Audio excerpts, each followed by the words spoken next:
Welcome back, my YouTube family. Today's topic is, should you purchase a RV site and where? Let's get to the topic. See you in the next clip. Today's topic is, should you buy a RV site and where? We're going to talk about 3 different categories, I guess, of whether you should buy a RV site. First one, always important, money. Second one is location. Third is usage. Now we're going to go over, and I'm going to be showing you some videos or clips, because I'm going to show you a couple of videos of some of the ones that I have visited. First one, money. Well, they're inexpensive ones and they're really expensive ones you have, and I'm going to be showing some of these over here.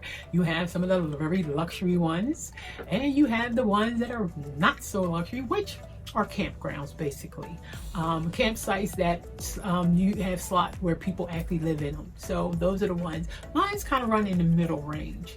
So money can be a very important part of your decision, whether you want one with that luxury like a house, you know, or you want that one that just you like to be in nature.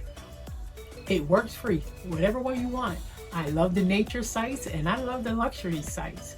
I picked the ones a little bit on the middle ground. I'm still in nature, but I'm actually not in the woods. So, and I'll show you a picture here and there of Heatherly. You've seen it, other videos. I'll promote my other videos up there. So let's talk about location. Location.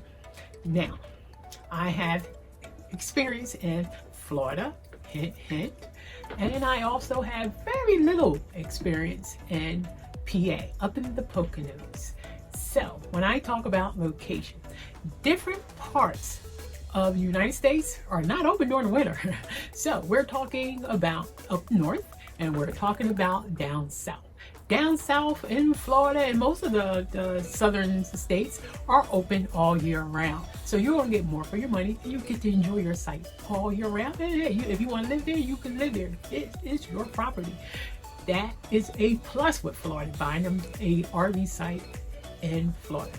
Now, buying an RV site up north is a little different, but it does have its perks too, because you have that beautiful mountains that you get to enjoy when everything's open, because the north somewhat closes down during the winter. Most sites we have been up north, they usually don't open up until May, and they close down by October-ish because of the winter. So you're not gonna really get the bang for your money, because even though you own them, you can use them, but with limitations, like water might not be running during those times. So buying your site up north or buying your site down south, which one works for you?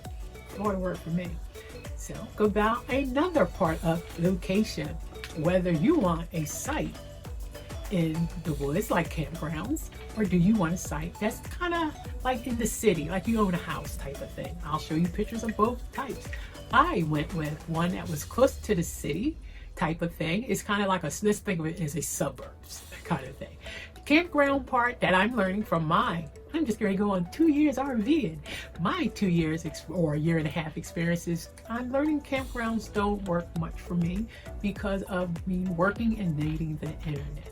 So I'm going to be leaning more towards in the upcoming ones closer to the city, because I've been having a lot of problems with the ones that are more or less listed as campgrounds or in the woods. Those would be my vacation spots when I do decide to go to those, because I do love the woods. So I love the campground, just I can't be there when it's time to work. So does the city or the woods work for you under location? Let's talk about usage. Now, what will the usage be? Will you be there all the time because you own it? Or you'll be like me, who does travel majority of the time. Now, on that note, you gotta think, does it make sense to buy an RV site? If you're a person who is not planning to travel a lot, then an RV site will be perfect for you. But if you're that person who wants to hop around, I kind of fall in the middle of all that, likes to hop around, an RV site purchase might not be best for you because you're never going to be there.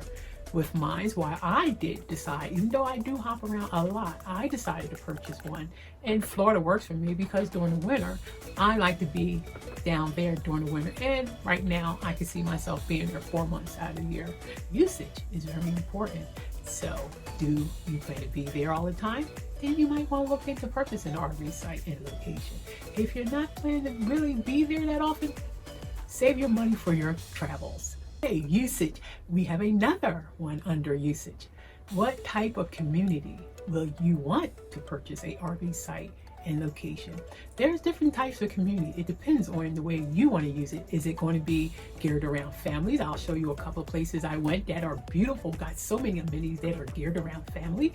Or do you want one that is geared for 55 plus communities? So community is a factor on where you, or if you want to purchase an RV site and where. So think about what type of community do you want to purchase a RV site and where. So fam, I hope this helps you decide whether you want to purchase a RV site and where. So it was a good decision for me when it came to Florida. I love it because I know when winter comes in, that is the place I want to be, and I do love being in a 55 plus community. So that was awesome. Like I say, Florida has a lot of new places that they're constantly developing. A lot of 55 plus, a lot of them are not, but all of them are awesome. So find out whether this is right for you. So I hope this helps, and I'll see you in our next travel. So see you in the next video.